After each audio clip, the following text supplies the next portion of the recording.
Hello everyone, welcome to Boson chemistry classes. तो जैसा कि हम लोग इस वीडियो में लेक्चर में बात करेंगे, ठीक है, कि मानक इलेक्ट्रोड विभव क्या होता है। ठीक है, जैसे कि हम लोग जो टॉपिक स्टार्ट किए हैं, जैसा कि आप देखे होंगे कि डी और एफ बला का तत्व पढ़ रहे हैं, उसमें जो है हमने 2 लेक्चर वीडियो मैंने अपलोड किया था। ठीक है, और उसमें मैंने बात किया था, पहले वाले में इलेक्ट्रॉनिक विन्यास था और उसके जो समान कुछ गुण थे वो बात किया था। दूसरे में भी आपका कुछ समान गुण था, ठीक है, जिसमें ऑक्सीकरण अवस्था क्या होती है, संयुक्ता क्या है और सब जो है उसमें मैंने देखा है, पढ़ाया है। तो अगर आप नहीं देखें हैं तो जाकर के आप उसे देख सकते हैं।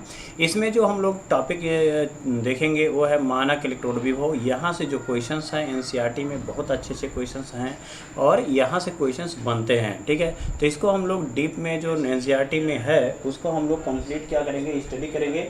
अगर आपको ये टॉपिक समझ में आएगा तो लाइक करेंगे, सब्सक्राइब करेंगे और ज़्यादा ज़्यादा शेयर करेंगे। ठीक है, तो चलिए हम लोग स्टार्ट करते हैं कि हमारा जो कहने का मतलब है इस टॉपिक में वो क्या है। ठीक है,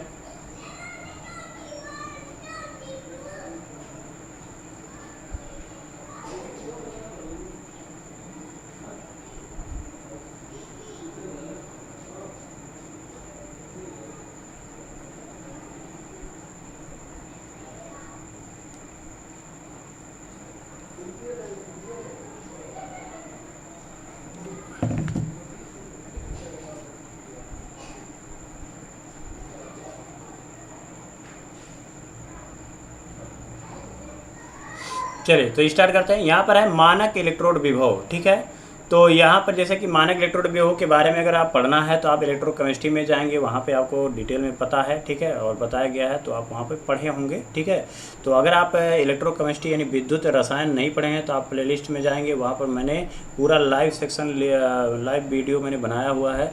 आप वहाँ पर जाएंगे, आपको एनसीईआरटी लाइन टू लाइन पढ़ने को मिल जाएगा और सभी क्लियर टॉपिक जो है 100% क्लियर हो जाएंगे। ठीक है, चलिए अब यहाँ पे बात करते हैं कि मानक इलेक्ट्रोड विभव। देखिए संक्रमण धातुओं का क्या कह रहा है कि जो संक्रमण जो धातुएं होते हैं, ठीक है, उनका जो कह सकते हैं मानक ऑक्सीकरण विभव समानता है हाइड्रोजन के ऑक्सीकरण विभव से क्या होता है, उच्च होता है। क्या होता है, हाइड्रोजन के ऑक्सीकरण विभव से उच्च होता है। ठीक है, अच्छा, या तो हम ये कह सकते हैं कि संक्रमण धातुओं का जो मानक अपचयन विभव कहाँ पे हमने पढ़ा था, विद्युत रासायनिक श्रेणी में।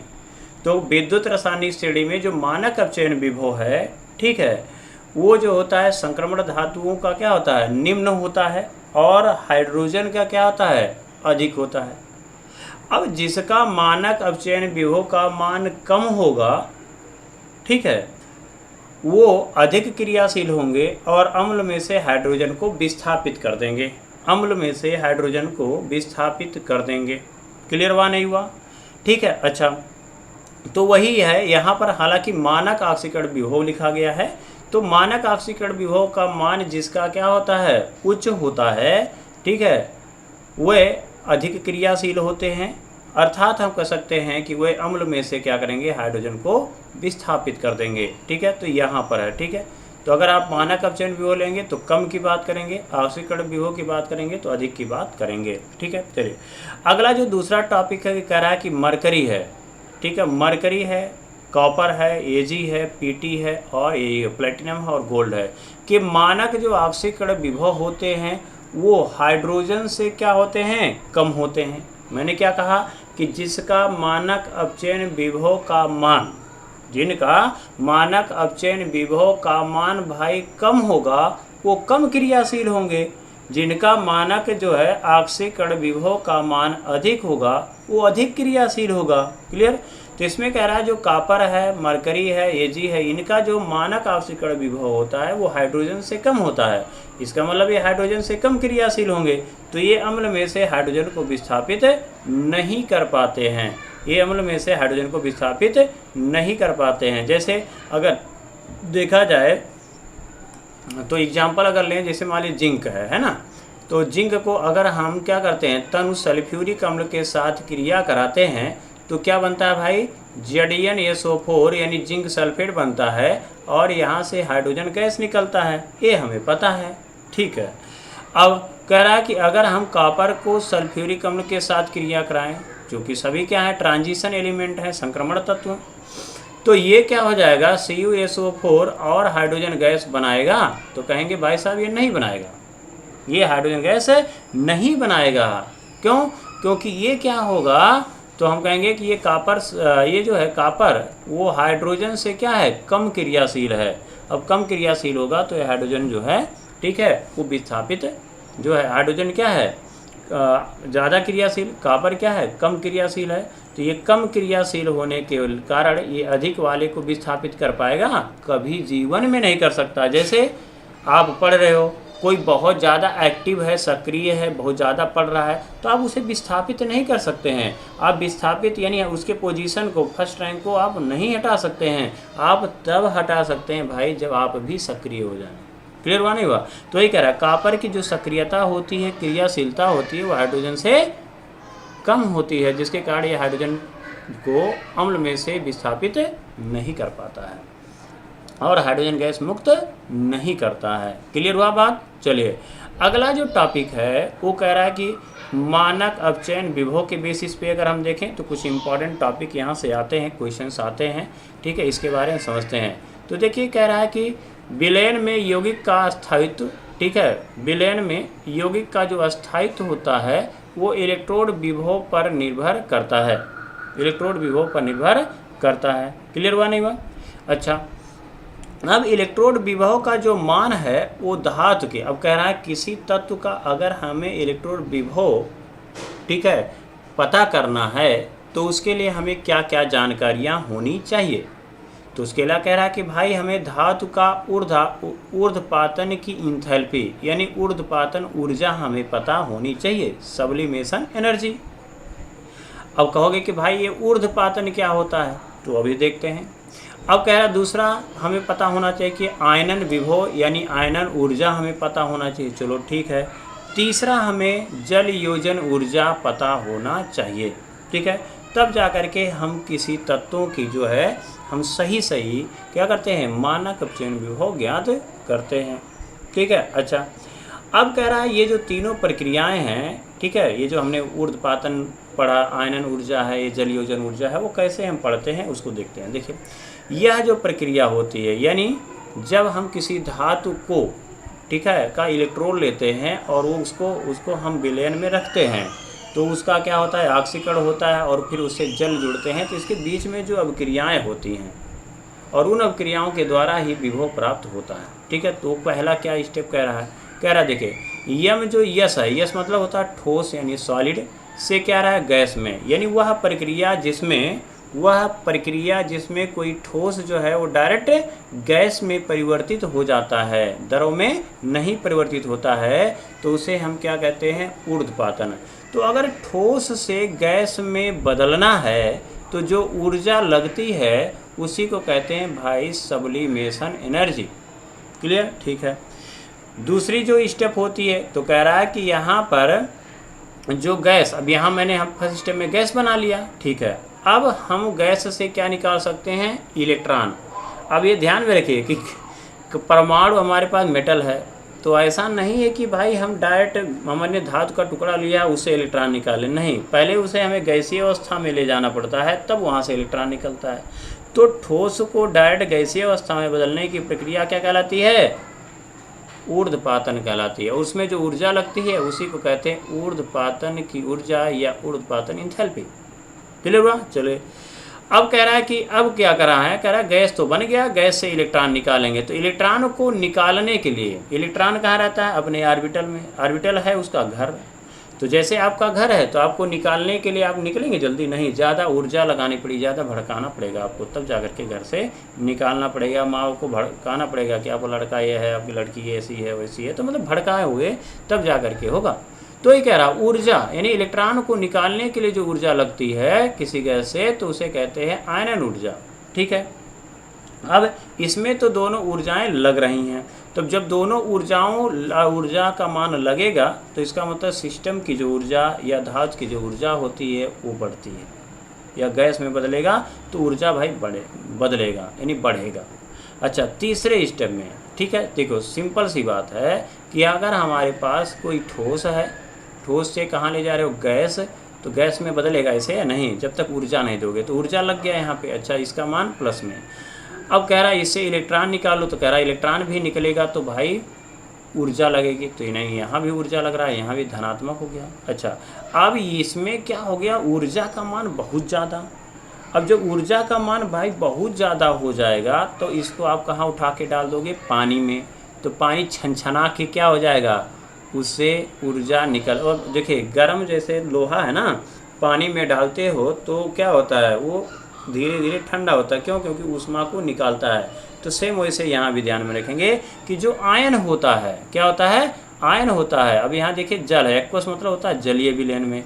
तो जब आप जलीय विलयन में उस आयन को मिलाते हो, क्रिया कराते हो, तो ये बन जाता है यम, और इस पर प्लस है, और ये EQ बन जाता है, यानी जलीय विलयन में ये आयन घुल जाता है। ठीक है। अच्छा, अब इसको क्या कहते हैं, इसे कहते हैं भाई जल योजन ऊर्जा। यानी जल योजन ऊर्जा क्या होता है, जब किसी आयन के चारों ओर जल के अणु क्या होते हैं, एकत्रित होते हैं या घेरते हैं, तो उससे क्या होती है, ऊर्जा मुक्त होती है। तो उसी को कहते हैं जल योजन ऊर्जा। चलो ठीक है, तो कहेंगे अच्छा इससे तीनों टॉपिक हमें तो समझ में आया, लेकिन इनका मानक अपचयन विभव से क्या मतलब है। देखिए यहाँ पर कह रहा है डेल्टा एच टी मतलब टोटल ऊर्जा जो होती है, यानी कुल ऊर्जा परिवर्तन अभिक्रिया के दौरान जो है वो कैसे निकालोगे। तो कह रहा है कि जो आपका हीट ऑफ सब्लिमेशन है, यानी आपका जो ऊर्ध्वपातन इंथैल्पी है, उसको आयोनाइजेशन एनर्जी IE यानी आयनन विभव, और डेल्टा HY/Z है यानी हाइड्रेशन एनर्जी है ना, यानी जल योजन ऊर्जा। जब तीनों को जोड़ोगे, अगर इसका मान भाई जिसका भी सिस्टम का निगेटिव आ जाता है, इसका मतलब है कि वह ज़्यादा क्रियाशील होगा और वह ज़्यादा अस्थायी होगा, और उसका मानक अपचयन विभव का मान ज़्यादा ऋणात्मक होगा। क्लियर हुआ। अच्छा, अगला देखते हैं। कह रहा है कि जिन तत्वों का मानक अपचयन विभव का मान जितना कम होता है, मानक अपचयन विभव का मान जितना कम होता है, जलीय विलयन में संक्रमण तत्व की वह ऑक्सीकरण अवस्था भी, ठीक है, उतनी ही उच्च होती है। ठीक है। तो जितना मानक अपचयन विभव का मान क्या होगा, कम होगा। मानक अपचयन विभव का मान जितना कम होगा जलीय विलयन में, उसकी जो ऑक्सीकरण संख्या होगी उतनी ही उच्च होगी। अब ये कैसे समझोगे, देखिए मानक अपचयन विभव का मान कम यानी ऋणात्मक, तो इसका मतलब इलेक्ट्रॉन जल्दी निकालेगा, जैसा कि हमने विद्युत रासायनिक श्रेणी में पढ़ा था, है ना, कि जैसे लिथियम है तो लिथियम का मानक अपचयन विभव का मान सबसे कम होता है, तो आसानी से वो धनायन बनाता है। ठीक है। तो वही कह रहा है कि ऑक्सीकरण अवस्था भी उतनी ही उच्च होगी जितना मानक अपचयन विभव का मान कम होगा। अच्छा, अब कह रहा है देखिए, अगर हम देखें तो इसमें हम दो प्रकार की ऑक्सीकरण अवस्थाएं देखते हैं, और उसके लिए जो विभव है तो ये दिया है E0 किसका, M2+ से M हो गया। अब इसको कहोगे समझ में नहीं आया, देखिए कैसे कह रहा है भाई साहब, देखो Zn है 2+ है, ठीक है, से क्या बनना है, मान लो Zn है ना, तो इसके लिए जो मानक अपचयन विभव लिखोगे ना, ठीक है, वो ऐसे लिखोगे Zn 2+ क्या होगा Zn, और यहाँ पर 2 इलेक्ट्रॉन ग्रहण करेगा, तो ऐसे लिखोगे। तो उसी को Zn की जगह पर क्या लिख दिया गया, यहाँ M पर 2+, और यहाँ Zn की जगह पर है आपका M।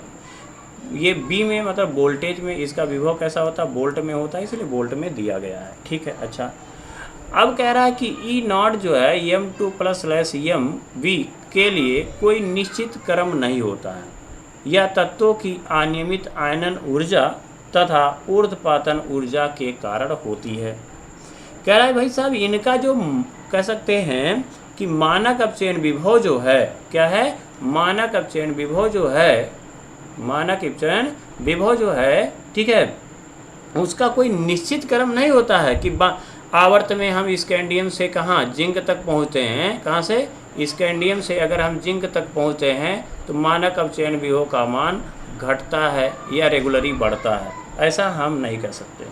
कहीं जैसे जैसे जाओगे इधर तो क्या होगा, मानक अपचयन विभव का मान बढ़ता है हालांकि, लेकिन बीच में किसी का कम किसी का ज़्यादा हो जाता है। तो कहेंगे ऐसा क्यों हो रहा है, तो होता क्या है, तो हम कहेंगे इनकी आयनन विभव के कारण, इनका आयनन विभव के कारण, है ना। तो आयनन विभव के कारण क्या होता है, तो देखिए जैसे मान लीजिए हमारे पास भाई क्रोमियम है, क्रोमियम का कितना होता है 24। अब इसका जब इलेक्ट्रॉनिक विन्यास बनाओगे तो ये हो गया आपका आर्गन, क्या हो जाएगा आर्गन, और ये हो जाएगा आपका 4s1 और क्या हो जाएगा 3d5।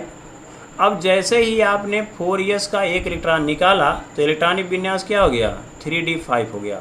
और 3d5 में अगर देखें तो इसका जो d ऑर्बिटल होता है, इसका जो d ऑर्बिटल होता है ये हाफ फिल्ड हो गया, यानी अर्धपूर्ण भर गया। तो जब आधा भरा होगा तो इसका मतलब ये अस्थाई हो जाएगा, ये क्या हो जाएगा अस्थाई इलेक्ट्रॉनिक विन्यास हो जाएगा। अब अस्थाई इलेक्ट्रॉनिक विन्यास होगा तो उसमें इसके इलेक्ट्रॉन को यानी दूसरे इलेक्ट्रॉन को निकालने के लिए जो ऊर्जा लगेगी वो ज़्यादा लगेगी। क्लियर बनेगा। तो वही कह रहा है जैसे क्रोमियम है तो क्रोमियम का एक इलेक्ट्रॉन मान लो ये वाला निकल गया तो क्रोमियम पर 1 प्लस आएगा, लेकिन यहाँ तो कह रहा भाई हमें 2 प्लस चाहिए तो 2 इलेक्ट्रॉन निकालो। तो कह रहा निकाल तो हम निकालना तो था हमको भाई साहब, लेकिन हमारा 3d5 जो है वो अस्थाई है तो हम क्यों दे तुमको, क्योंकि हम अस्थाई हैं। तो कह रहा नहीं हमको चाहिए, तो कह रहा भाई हमको ऊर्जा ज़्यादा लगेगी तब हम देंगे। तो इसलिए जो है क्रोमियम का क्या हो जाता है मान, यानी कह सकते हैं क्रोमियम का जो आयनन विभव का मान होता है द्वितीय वो ज़्यादा हो जाता है इसमें। और ऊर्ध्वपातन ऊर्जा, अब कह रहा है कि इसमें क्या होता है, मैंने कहा था कि इनमें जो इलेक्ट्रॉनों यानी आयुग्मित इलेक्ट्रॉनों की संख्या जितनी ज़्यादा होगी उनके बीच जो आकर्षण होगा वो ज़्यादा होगा। अब आकर्षण ज़्यादा होगा तो इसका मतलब क्या है कि वो आसानी से गैस में बदल नहीं पाएंगे। क्लियर हुआ। तो इसका मतलब क्या हो गया कि उसमें भी अनियमितता था, जैसा कि हमने बात किया था कल वाले वीडियो में। ठीक है, चलिए अगला क्या कह रहा है, ये पॉइंट जो है कह रहा है ये तो हो गया। ठीक है, अच्छा अगला कह रहा है कापर जो है के अतिरिक्त अन्य सभी तत्व तनु अम्ल से हाइड्रोजन को विस्थापित करते हैं। तो आपको मैंने पढ़ा था कि विद्युत रासायनिक श्रेणी में हाइड्रोजन जो है वो कापर से क्या होते हैं, हाइड्रोजन जो है वो कापर जो है वो हाइड्रोजन से क्या होता है नीचे की ओर स्थित होता है, या कापर का मानक अपचयन विभव जो होता है वो हाइड्रोजन से क्या होता है अधिक होता है, जिसके कारण ये आसानी से हाइड्रोजन नहीं देता है। क्लियर, या कह सकते हैं यह अम्ल में से हाइड्रोजन को विस्थापित नहीं कर पाता। अच्छा ये टॉपिक जो है देखिए ये बहुत ही इम्पोर्टेंट है आपका। ये कह रहा है क्रोमियम की सतह पर ठीक है रक्षित क्रोमियम ठीक है क्रोमियम ऑक्साइड की परत बन जाती है, जिसके कारण यह हाइड्रोजन का उत्सर्जन नहीं करता। ये बहुत ही इम्पोर्टेंट है। क्वेश्चन आता है क्या कि क्रोमियम का अगर देखेंगे विद्युत रासायनिक श्रेणी में ठीक है तो वो हाइड्रोजन से कहाँ है ऊपर की ओर है, और इसका मानक अपचयन विभव का मान यानी किसका क्रोमियम का, तो क्रोमियम का मानक अपचयन विभव का मान जो होता है वो हाइड्रोजन से कम होता है। तो जिसका मानक अपचयन विभव का मान कम होगा वो अधिक क्रियाशील। तो क्रोमियम हो गया भाई अधिक क्रियाशील, तो इसका मतलब ये हाइड्रोजन को क्या करेगा विस्थापित करना चाहिए था। ठीक है, तो आप सभी लोग देखोगे कि जो है जब विद्युत रासायनिक श्रेणी पढ़े थे तो मैंने उसमें बताया था कि जो तत्व विद्युत रासायनिक श्रेणी में ऊपर की ओर स्थित होते हैं वो अम्ल में से हाइड्रोजन को विस्थापित कर देते हैं। तब तो मन चकरा जाएगा कि भाई क्रोमियम तो ऊपर है और हाइड्रोजन को विस्थापित कर देगा, लेकिन ये हाइड्रोजन का गैस का उत्सर्जन नहीं करता है, ये हाइड्रोजन के गैस का उत्सर्जन नहीं करता है। सबसे बड़ी ये प्रॉब्लम है। कह रहे हैं क्यों नहीं है, तो वही कह रहा है कि क्योंकि ये क्रोमियम ऑक्साइड का क्या करता है ये परत बना लेता है। ये वेरी वेरी इंपॉर्टेंट है, ये ज़रूर आप नोट करिएगा। ठीक है, चलिए अगला क्या कह रहा है, अगला जो यहाँ पे बात करेंगे तो इसमें कह रहा है कि मैग्नीज है, जिंक है, ये भी बहुत ही इंपॉर्टेंट है, एनसीईआरटी में क्वेश्चन दिया हुआ है। तो कह रहा है जिंक है, मैग्नीज है, निकल है का मानक अपचयन विभव का मान अपेक्षाकृत ऋणात्मक है। ठीक है, यानी कह सकते हैं कि जैसे अब देखेंगे यहाँ पर मैंने ये देखिए उदाहरण दिया हुआ ना आपका 4.6 है। जब आप एनसीईआरटी पढ़ेंगे तो वहाँ पर 4.6 जो है क्वेश्चन नंबर आपको मिलेगा। उसमें कह रहा है कि प्रथम संक्रमण तत्व जो है श्रेणी के लिए E0 मान जो है निम्नलिखित हैं, जिसमें कह रहा है ये टाइटेनियम है, इसका वैल्यू ये है, बेनेडियम है, इसका वैल्यू ये है, क्रोमियम है -0.91 है, मैग्नीज का यहाँ नीचे दिया है, ऐसे दिया हुआ है। ठीक है, तो यहाँ पर अगर देखें तो ऐसे दिया है।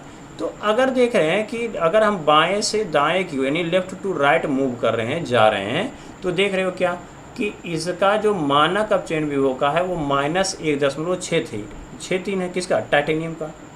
इसका कितना है? -1.18 है, यानी घट रहा है। -0.91 ये भी घट रहा है, ठीक है। लेकिन यहाँ पर जैसे मैग्नीज के पास पहुँचोगे तो कह रहा है -1.18 है, यानी ज़्यादा हो गया, ज़्यादा माइनस हो गया। तो अधिक ऋणात्मक क्यों हो गया इनसे? देखो क्रोमियम से। तो कह रहा है ऐसा क्यों? तो अगर हम देखें तो मैग्नीज जो है अगर ये 2+ में है, ठीक है, तो इसका इलेक्ट्रॉनिक विन्यास बना लो। तो मैग्नीज का जो परमाणु क्रमांक होता है वो क्या होता है भाई? 25। इसका इलेक्ट्रॉनिक विन्यास बनाते हो तो आर्गन हो जाएगा और 4s2 हो जाएगा और 3d क्या हो जाएगा? 5। कहोगे हाँ ठीक है सर। अब कह रहा 2+ है, तो 2+ है तो इलेक्ट्रॉन निकालोगे कहाँ से? तो कहेंगे कि यस से। तो इसी यस वाला 2 इलेक्ट्रॉन निकालोगे। तो जब यस वाला दोनों इलेक्ट्रॉन निकल जाएगा तो क्या बचा? 3d5। तो यमोयन का जो इलेक्ट्रॉनिक विन्यास होता है किसमें? 2+ की अवस्था में, वो हो जाता है आर्गन 18 3d5। और यहाँ पर d ऑर्बिटल क्या है? अर्धपूर्ण हो गया, यानी हाफ फील्ड हो गया। तो इसका जो ऑर्बिटल है जब हाफ फील्ड अर्धपूर्ण हो जाएगा तो ये भाई साहब अस्थाई हो जाएंगे। क्या हो जाएंगे? अस्थाई हो जाएंगे। तो इनका जो आयनन विभव है वो अधिक हो जाएगा। तो आयनन विभव का मान अधिक हो जाएगा। तो इसका मतलब क्या है कि इसका जो कह सकते हैं आयनन विभव का मान क्या हो जाएगा? अधिक हो जाएगा, ठीक। अब इस केस में क्या होगा? यहाँ पर E0 है, ठीक है, E0 के लिए। तो इसीलिए जो है इसका देखिए मानक अपचयन विभव का मान क्या है? -1.18, यानी यहाँ पर थोड़ा सा कम हो गया। क्लियर हुआ? तो वही लिखेंगे।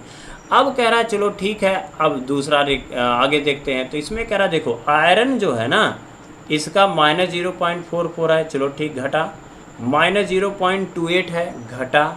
माइनस कह रहा है 0.25 है, घटा।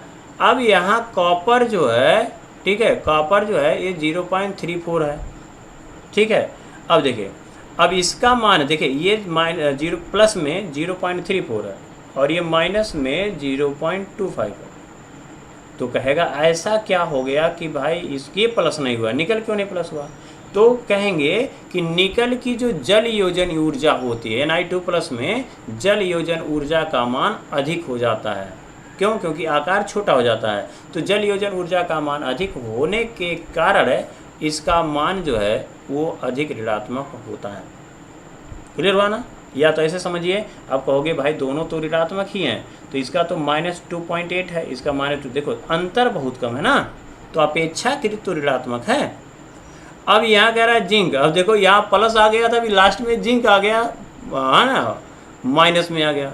अब सोचो, है ना, कॉपर का कितना है? प्लस में है 0.34, लेकिन जिंक का क्या हो गया? सॉरी, कॉपर का है कितना है? प्लस 0.34, लेकिन जिंक का क्या आ गया? -0.76 आ गया। यानी इसका मानक अपचयन विभव का मान जो है वो ऋणात्मक क्यों आ गया? तो जिंक का अगर देखोगे कि जिंक का इलेक्ट्रॉनिक विन्यास कितना होता है भाई, तो इसको लिखोगे, ये हो गया भाई आर्गन, क्या हो गया? आर्गन 18, और इसको लिखोगे तो 4s2 होता है और 3d10 होता है। अब जब आर्गन 2+ लिखोगे, क्या लिखोगे? आर्गन 2+ लिखोगे तो इसका मतलब 2 इलेक्ट्रॉन तो निकला, क्या होगा?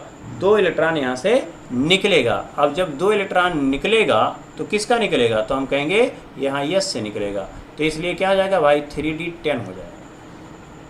अब 3d10 क्या है? आपका ऑर्बिटल जो है पूर्णतः भरा हुआ है, यानी फुल फील्ड है। इसका मतलब ये अस्थाई हो जाएगा, और जब अस्थाई हो जाएगा, अस्थाई जब हो जाएगा तो इसका मतलब क्या है कि इसका जो कह सकते हैं कि मानक अपचयन विभव का मान है वो अधिक ऋणात्मक हो जाएगा। क्लियर हुआ? चलिए अगला देखते हैं। अब ये तो था भाई 2+ की अवस्था में। अब अगर E जो है वो 3+ और 2+ के अवस्था में दे तो क्या हो जाएगा, है ना? यानी हम ये कह रहे हैं, अब ये समझेंगे कि हमारे पास क्या है कि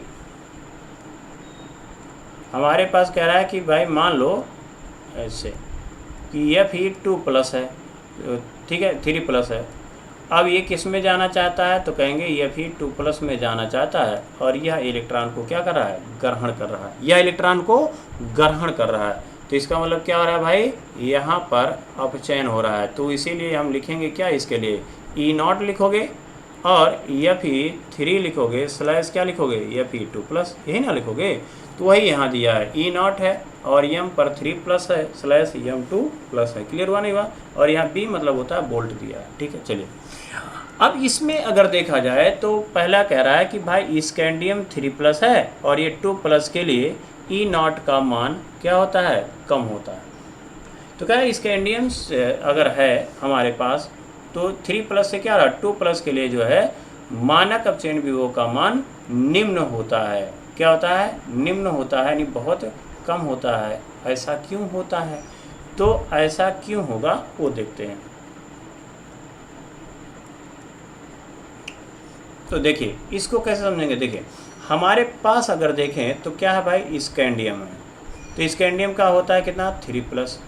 अब ये जा रहा है किस में, तो कहेंगे स्कैंडियम जो है वो जा रहा है भाई 2+ में। अच्छा ठीक है, अब कह रहा है स्कैंडियम का पहले इलेक्ट्रॉनिक कॉन्फ़िगरेशन इलेक्ट्रॉनिक विन्यास बना लो। तो कहेंगे आर्गन लिखोगे, है ना, और यहाँ पर क्या होगा, 4s होगा और 3d होगा। तो मैंने कहा था यहाँ 21 लिखोगे तो 2 कहाँ लिखोगे, s पे, और 1 जो बचा है वो d पे, कम हो गया।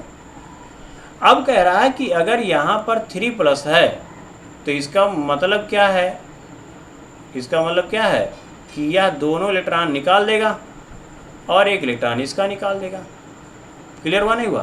तो इसका मतलब है कि ये हो जाएगा आर्गन का इलेक्ट्रॉनिक विन्यास पा जाएगा ये, और आर्गन का जानते हैं कि अस्थाई होता है। और यहाँ पर स्कैंडियम 2+ है।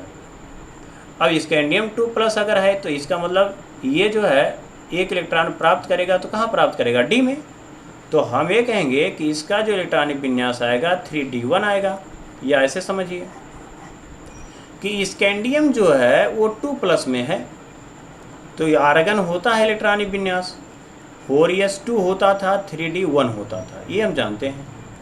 अच्छा, जब इलेक्ट्रॉन आप निकालोगे तो कहाँ से निकलेगा, तो कहेंगे s से। तो इसलिए 4s वाला इलेक्ट्रॉन निकल जाएगा, कहाँ बचेगा, 3d1। तो ये 3d1 बना लेता है। तो हम ये कहेंगे कि स्कैंडियम जो है वह 3+ से 2+ में क्या होगा, जाना चाहेगा नहीं, ऐसे में। तो यहाँ पर कह सकते हैं अतः स्कैंडियम जो है वो 3+ जो है वो अस्थाई होता है। ठीक है, और अब क्यों, क्योंकि ये अक्रिय गैस की अस्थाई संरचना प्राप्त कर लेता है, इसलिए इसका जो मानक अपचयन विभव का मान होता है वो निम्न होता है। क्या होता है, निम्न होता है। चलिए अब यहाँ पर अगला देख लेते हैं। अगला क्या कह रहा है, अगला ये कह रहा है कि भाई हमारे पास Mn 2+ है, 3+ है।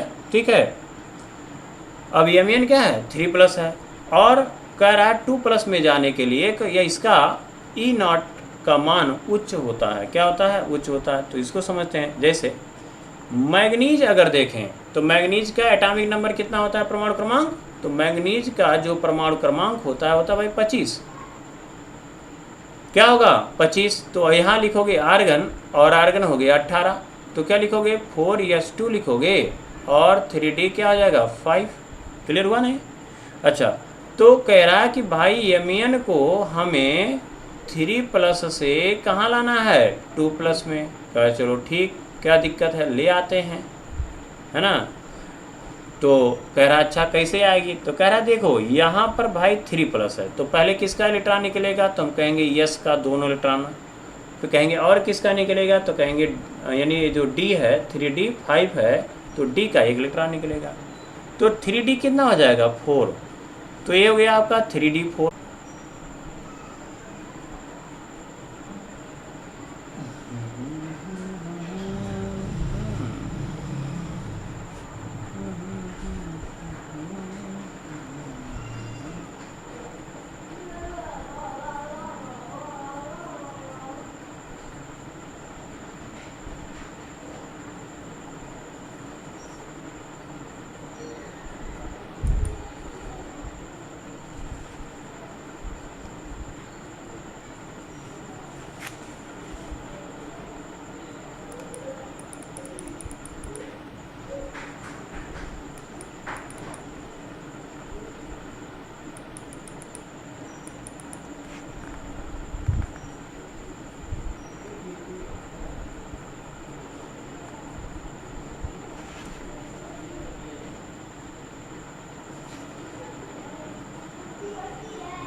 चलिए तो यहाँ पे बात करते हैं, हमारा थोड़ा सा हीटिंग इफेक्ट का काम नहीं कर रहा था, ठीक है। तो हुआ क्या कि जो मैंने सिस्टम बनवाया हुआ है, देखिए मार्केट में लोग बेवकूफ़ बहुत तगड़ा बनाते हैं भाई। तो मैंने जो सिस्टम बनवाया हुआ था, ठीक है, असेंबल करवाया था, उसमें कुछ गड़बड़ कर दिया बंदे ने। अब वो इतना ज़्यादा गर्म हो जाता है कि वाईफाई ही उसका गायब हो जा रहा है, ठीक है। तो इसी की वजह से कनेक्शन में थोड़ा एरर हो गया। चलिए कोई प्रॉब्लम नहीं, ठीक है। अब थोड़ा सा मैं चेक कर लूँ कि कहाँ तक मैंने सॉल्व कराया था और कहाँ तक आप लोग पहुँचे थे।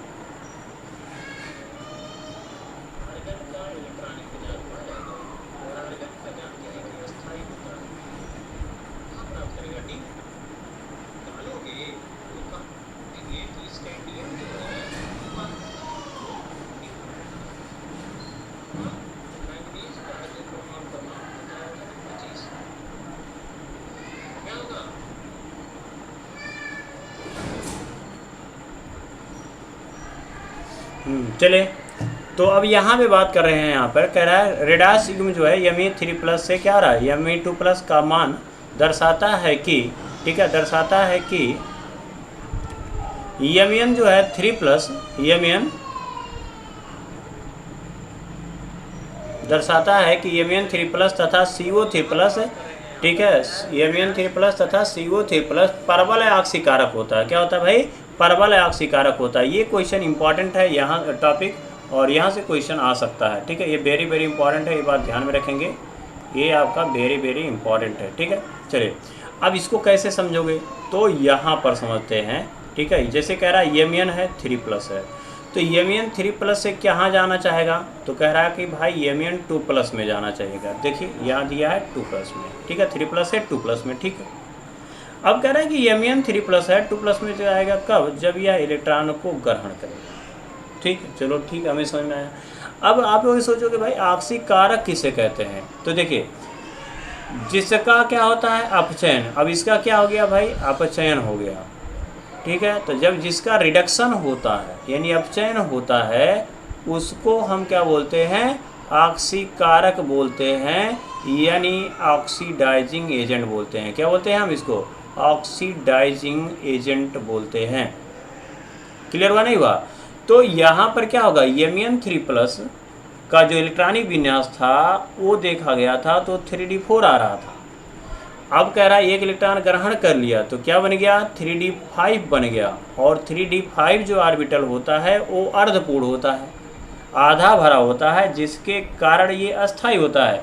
जब ये अस्थायी होगा, जब ये क्या होगा, अस्थायी होगा, तो इसका मतलब क्या है कि ये अपना काम करेगा। चलो ठीक है, काम किया। तो कह रहे हैं कि भाई आक्सीकारक, आक्सीकारक का मतलब होता है जो दूसरे को आक्सीकृत कर दे, दूसरे से इलेक्ट्रॉन ले ले। तो क्यों इलेक्ट्रॉन ले रहा है, अस्थायित्व प्राप्त करने के लिए।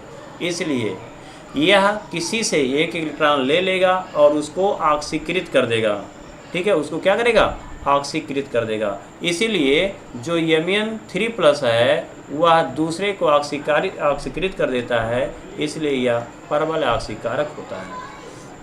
चलिए अब बात करते हैं भाई कोबाल्ट है, CO3+ की क्या बात है। तो देखिए कोबाल्ट का पहले बनाते हैं, तो फेको कोबाल्ट का होता है भाई 27, क्या होता है, 27 होता है। क्लियर।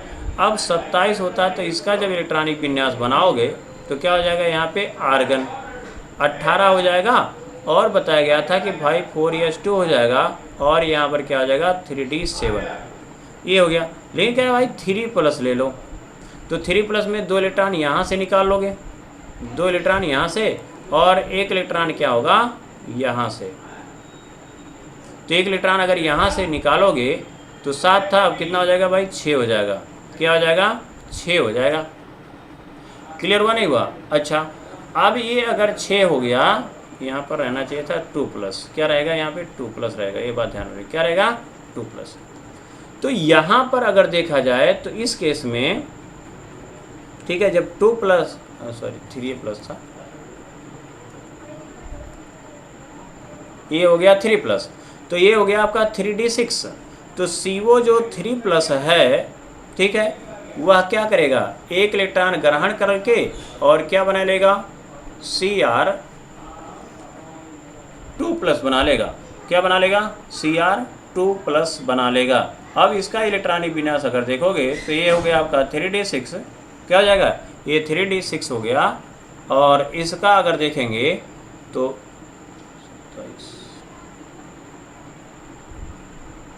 ठीक, और इसका कितना हो जाएगा, 3d7 हो जाएगा। कितना हो जाएगा आपका, 3d7 हो जाएगा। चलिए अगला यहाँ पे टॉपिक बात करते हैं। अगला वाला कह रहा है यहाँ पर मैग्नीज है, Mn है, 3+ है, से क्या हो रहा है, Mn2+ का E0 जो है, ठीक है, Mn2+ Fe2+ युग्म से अधिक धनात्मक होता है, क्यों। कह रहा है Mn3+ से Mn2+ का जो E0 सेल है, यानी मानक अपचयन विभव का मान कह रहा है धनात्मक क्यों हो रहा है, क्यों। तो सिंपल सी बात है कि Mn3+ से Mn2+ जब बदलता है तो ये कैसा हो जाता है भाई, अस्थाई हो जाता है। तो 3d5 का इलेक्ट्रॉनिक विन्यास जो होता है वो अस्थाई होता है, जिसके कारण यह आसानी से इलेक्ट्रॉन क्या करेगा, दे देगा, आसानी से क्या करेगा, इलेक्ट्रॉन को दे देगा, वो ग्रहण कर लेगा और 3d5 बना लेगा। और इसका मतलब इसका अपचयन जल्दी होगा, और जो इसका अपचयन जल्दी होता है उसका जो कह सकते हैं कि मानक अपचयन विभव का मान ज़्यादा होता है। क्लियर हुआ नहीं हुआ, चलो ठीक है। अब यहाँ पर कह रहा भाई 3+ है तो यहाँ इलेक्ट्रॉन है, तो ये क्या करेगा, एक इलेक्ट्रॉन ग्रहण करके यह क्या बना रहा है, Fe2+। अब पहले तो ये अधिक अस्थाई था, अब कहाँ पहुँच गया, 3d6 में। तो 3d6 क्या है, कम अस्थाई है।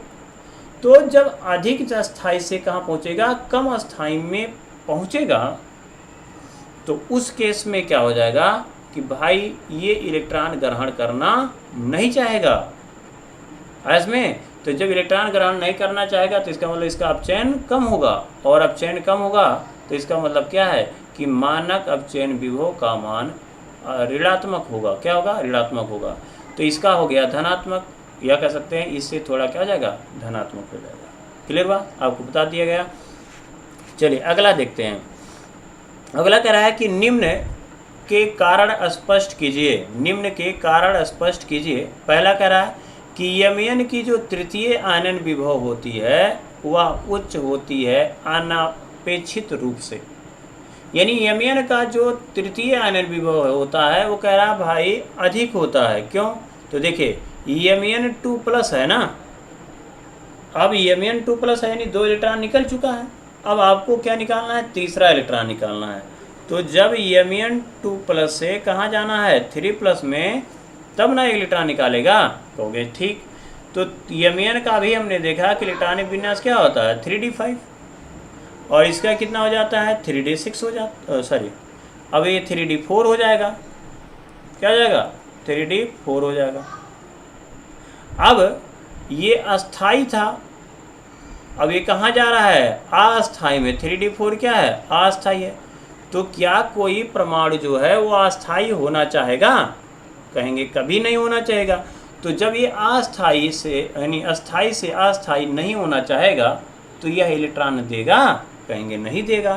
तब नहीं देगा इसका मतलब क्या है कि इसका इलेक्ट्रॉन आसानी से नहीं निकलेगा, और आसानी से जब नहीं निकलेगा तो आपको ऊर्जा ज़्यादा देनी पड़ती है। इसीलिए मैग्नीज का जो तृतीय आयनन विभव यानी थर्ड आयोनाइजेशन पोटेंशियल होता है वह Mn2+ से उच्च होता है, यानी द्वितीय आयनन विभव से क्या होता है, उच्च होता है। आया इसमें। अच्छा अगला अगर कह रहा है कि भाई साहब कि Cr जो 2+ है, Cr जो है जो 2+ है, ठीक है, Cr यहाँ 2+ है, वो कह रहा है Fe जो है आपका 2+ से प्रबल अपचायक है। कहेंगे ऐसे कैसे, तो देखो क्रोमियम का अगर हम इलेक्ट्रॉनिक विन्यास बनाए तो होता है आपका 24, इसको जब लिखोगे तो इसका होता है इलेक्ट्रॉनिक विन्यास लिखोगे आर्गन, और हो जाएगा 18, 4s1 होता है और 3d5 होता है। चलो ठीक है। अब कह रहा भाई 2+ है, तो 2+ यानी 2 इलेक्ट्रॉन निकलेगा, तो एक s का निकलेगा और एक d का, तो d में कितना हो जाएगा, 4 इलेक्ट्रॉन। चलो ठीक है। तो इसका मतलब जो क्रोमियम है अगर ये 2+ में है तो कह रहा है प्रबल अपचायक है। अच्छा अपचायक है मतलब दूसरे को अपचयित करेगा, यानी दूसरे को इलेक्ट्रॉन देगा। क्लियर हुआ नहीं हुआ।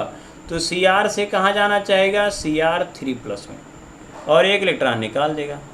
तो ये कौन सी अपक्रिया है? ऑक्सीकरण। और आप जानते हैं कि जिसका ऑक्सीकरण होता है उसको क्या कहते हैं हम? अपचायक।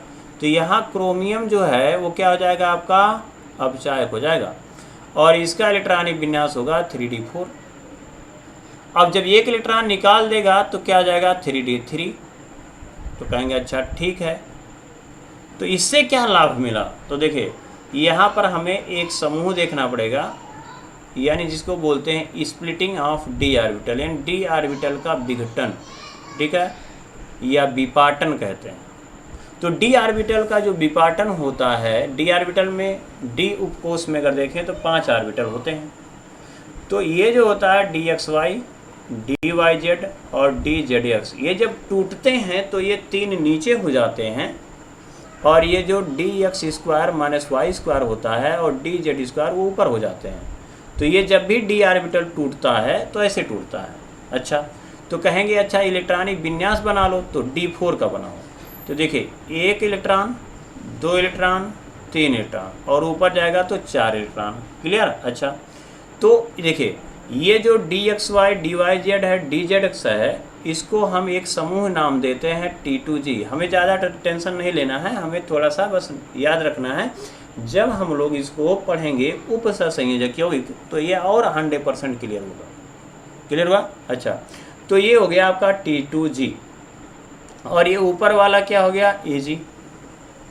इसमें कितने इलेक्ट्रॉन है? तो कह रहा 3, तो यहाँ हो गया 3। और ऊपर वाले में क्या है? 1 है।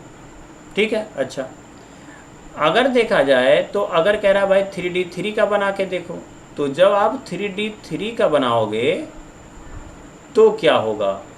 तो वही होगा जो मंजूर खुदा होगा, है ना। चलिए, तो यहाँ पर कितने इलेक्ट्रॉन है? 2। तो यहाँ पर भरोगे तो 1 इलेक्ट्रॉन, 2 इलेक्ट्रॉन और 3 इलेक्ट्रॉन, ये ना भरोगे। तो इसको क्या बोलोगे हम? T2G3 बोलोगे। और EG में कुछ है ये नहीं है। तो देखिए इसका T2G3 जो ऑर्बिटल है, इसका जो हो गया क्रोमियम का, ये हो गया कि इलेक्ट्रॉन त्यागने के बाद, यानी Cr से Cr2 प्लस, Cr से Cr2 प्लस से Cr3 प्लस बनने में क्या हो जाता है? ये अस्थाई इलेक्ट्रॉनिक विन्यास प्राप्त कर लेता है। कौन सा? तो कहेंगे T2G3 क्या बना लेता है? T2G3 बना लेता है, जिसकी वजह से इसका इलेक्ट्रॉनिक विन्यास अस्थाई हो जाता है। अब ये जब अस्थाई हो जाएगा तो आसानी से भाई क्या करेगा? इलेक्ट्रॉन को दे देगा, और इलेक्ट्रॉन को दे देगा तो ये अपचायक हो जाएगा। अच्छा, अब कहेंगे अच्छा सर ये जो Fe2+ वाला है इसको भी समझाइए कैसे, ये देखेंगे। देखिए Fe जो है 2+ है, और अपचायक उसे कहते हैं भाई जिसका ऑक्सीकरण होता है। तो Fe जो है 2+ से इलेक्ट्रॉन अगर निकालेगा तो 3+ में जाएगा और इलेक्ट्रॉन निकाल देगा। कहेंगे हाँ ठीक है। अच्छा, तो अगर आयरन का देखा जाए तो आयरन का जो इलेक्ट्रॉनिक विन्यास होता है वो क्या होता है? तो इसका होता है परमाणु क्रमांक 26, और आर्गन लिखोगे, और मैंने कहा था 4s लिखो, 3d लिखो। इसका 2 s पे टांग दो, ये 6 जो लास्ट वाला है d पे टांग दो, काम खत्म। कह रहा है अगर 2+ है तो 2 इलेक्ट्रॉन निकलेगा तो क्या बचेगा? 3d6 बचेगा। अच्छा, 1 इलेक्ट्रॉन जब निकाल देगा तो ये क्या हो जाएगा आपका? 3d5 हो जाएगा। क्या हो जाएगा? 3d5 हो जाएगा। तो यहाँ पर अगर देखेंगे तो इसका d ऑर्बिटल क्या है? अर्धपूर्ण है। तो इसका इलेक्ट्रॉनिक विन्यास जो है वो 3d होता है, ये भी क्या होता है? अर्धपूर्ण होता है। तो ये भी अस्थायी होता है। लेकिन इसके कंपेयरिंग में अगर बात करें तो क्रोमियम का जो मानक अपचयन विभव का मान होता है, ठीक है, वो धनात्मक होता है, जिसकी वजह से हम कह सकते हैं ये प्रबल अपचायक होता है। कौन? क्रोमियम 2+। किससे? Fe2+ है। तो आपको ज़्यादा नहीं लिखना है, तो हम कहेंगे कि क्रोमियम जो है वह 1 इलेक्ट्रॉन त्याग करके क्या बनाता है? T2G3 का अस्थायी इलेक्ट्रॉनिक विन्यास प्राप्त कर लेता है, ठीक है, जिसके कारण ये प्रबल अपचायक होता है। और Fe जो होता है वो 3d5 है, जो है का अस्थायी संरचना प्राप्त कर लेता है, ठीक है, जिसकी वजह से इसका जो अपचायक गुण है, ठीक है, वो इससे थोड़ा कम होता है। अच्छा, आपको ये थोड़ी सी खोपड़ियाँ घूमेगी कि भाई देखो दोनों अस्थाई तो हो रहे हैं, है ना, दोनों अस्थाई तो हो रहे हैं, लेकिन 3D5 को ज़्यादा अस्थाई माना जा रहा है। लेकिन ऐसा बिल्कुल नहीं है, क्योंकि देखो यहाँ पर अगर देखेंगे तो T2G और यहाँ पर है ना, 1 2 3 है, 4 और यहाँ पे 5 है। तो T2G3 के तुलना में इसका जो इलेक्ट्रॉनिक विन्यास हो जाएगा, ये T2G3 है और ये G2 हो जाएगा, जिसकी वजह से ये थोड़ा कम अस्थाई होगा। मैं नहीं कह रहा हूँ अस्थाई नहीं होगा, अस्थाई होगा, लेकिन कम अस्थाई होगा किसके, T2G3 के तुलना में, जिसकी वजह से जो क्रोमियम 2+ है वो प्रबल क्या होगा, अपचायक होगा। आया इसमें? चलिए अगला देखते हैं। अब कह रहा है कि Cr3+ जो है, ये आप जाएंगे तो ये NCERT में आपको मिल जाएगा ये क्वेश्चन, ठीक है। अब कह रहा है कि Cr2+ जो है अपचायक होता है, जबकि Mn3+ ऑक्सीकारक होता है, जबकि कह रहा दोनों का विन्यास 3D5 होता है। तो बहुत अहम सवाल उठ गया। तो देखिए यह Cr जो है अपचायक है, तो अपचायक किसे कहते हैं, जिसका ऑक्सीकरण होता है। तो Cr किस में जाएगा, 3+ में, ठीक। अच्छा, तो यहाँ पर अगर देखेंगे तो क्रोमियम का 2+ है, तो इसका इलेक्ट्रॉनिक विन्यास जो देखे थे वो क्या रहा था, 3D। क्रोमियम का होता है 2, यहाँ 3D4 नहीं होगा, यहाँ पर 3D4 होगा, है ना, यहाँ 4 होगा। तो देखिए इसका इलेक्ट्रॉनिक विन्यास कितना रहा, 4। अच्छा, अब एक इलेक्ट्रॉन जब निकल जाएगा तो क्या बनाएगा, 3D3 निकालेगा, ठीक है। अब मैंने कहा कि जब एक इलेक्ट्रॉन निकाल लिया तो इसका इलेक्ट्रॉनिक विन्यास कैसा हो गया, T2G3 हो गया, और जिसके कारण ये अस्थाई हो गया। और जब ये अस्थाई होगा तो आसानी से इलेक्ट्रॉन देगा, है ना, और आसानी से इलेक्ट्रॉन देगा तो इसका ऑक्सीकरण होगा, और ऑक्सीकरण होगा तो अपचायक होगा, ठीक है। अच्छा, अब कह रहा है कि Mn3+ में क्या हो गया, तो Mn जो 3+ है इसका इलेक्ट्रॉनिक विन्यास क्या होगा, 3D4 होगा। अब देखिए, अब ये जो है अगर 2+ में जाएगा तो अच्छा, अब बात आती है भाई ऑक्सीकारक किसे कहते हैं, क्या कहते हैं, ऑक्सीकारक किसे कहते हैं। तो ऑक्सीकारक वाले अगर हम केस में बात करें तो हम कह सकते हैं कि जिसमें इलेक्ट्रॉन क्या होता है, यानी ऑक्सीकारक किसे कहते हैं, जिसका अपचयन होता है, जिसका अपचयन होता है उसको ऑक्सीकारक। और अपचयन किसे कहते हैं, जिसमें इलेक्ट्रॉन ग्रहण होगा।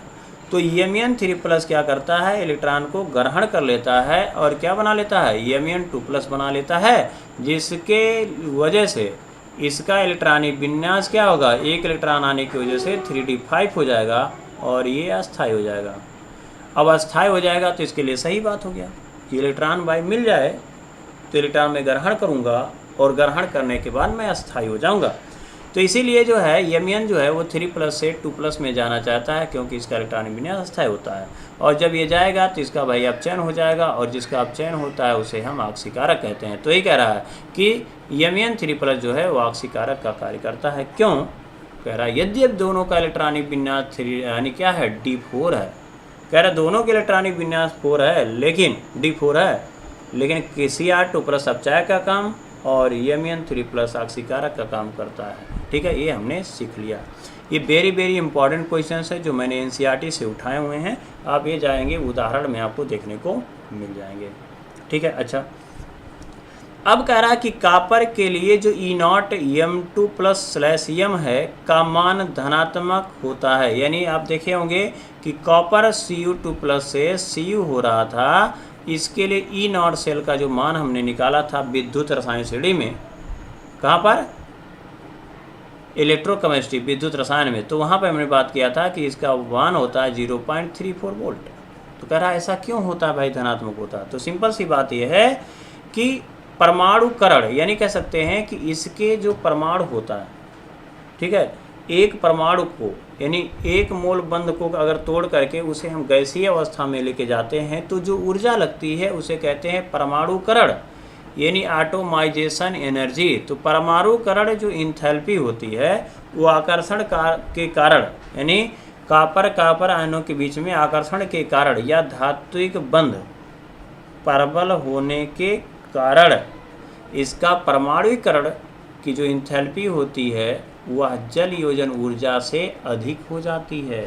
जब अधिक हो जाएगी तो मानक अपचयन विभव का मान धनात्मक हो जाएगा। मानक अपचयन विभव का मान क्या हो जाएगा? धनात्मक हो जाएगा। इसमें अच्छा, अब इन टेस्ट क्वेश्चन में यानी पार्ट इंच प्रश्न में एक और क्वेश्चन बनेगा जिसको कहते हैं हम 4.5। क्या कहेंगे?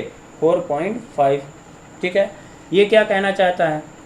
तो देखो, कह रहा प्रथम श्रेणी के लिए IE1 तथा I प्लस IU2 के अनियमित मान का कारण स्पष्ट कीजिए। तो कह रहा है इसका जो प्रथम आयनन विभव है और तथा द्वितीय आयनन विभव का जो योग होता है, ठीक है, इनमें अनियमितताएं क्यों हो जाती हैं, कमियां क्यों हो जाती हैं, कहीं ज़्यादा कहीं कम। तो देखिए, जैसे कह रहा है भाई, देखिए ये इलेक्ट्रॉनिक विन्यास है स्कैंडियम, तो ये स्कैंडियम अगर 3D प्लस हो जाता है तो इसका मतलब 3D जीरो होगा इलेक्ट्रॉनिक विन्यास।